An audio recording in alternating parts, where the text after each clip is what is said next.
Les marchés américains ont terminé dans le rouge ce mercredi. Le Dow Jones a perdu 0,62%, le Nasdaq a reculé de 0,86% et le S&P 500 de 0,70%.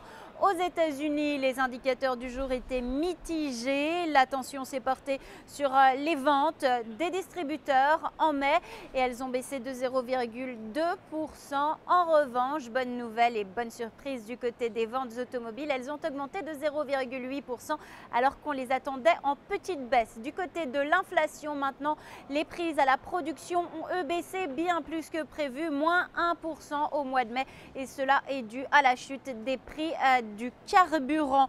Du côté de la zone euro, la prudence est toujours de mise alors que demain aura lieu une émission obligataire en Italie. Les taux d'emprunt à 10 ans sont au-dessus des 6%. Cela inquiète sur le marché des changes. L'euro a cependant réussi à tenir la barre face au dollar. Il reste au-dessus des 1,25$ ce mercredi à 1,2565$ à la clôture de Wall Street. Enfin, du côté des entreprises, Jamie Dimon a convaincu les investisseurs lors de son mea culpa devant le comité bancaire du Sénat américain au sujet des milliards de pertes de trading. Le PDG de la banque américaine a affirmé que cela n'empêcherait pas de solides bénéfices et il s'est toujours montré sceptique quant à l'efficacité d'une réglementation plus dure concernant les opérations financières.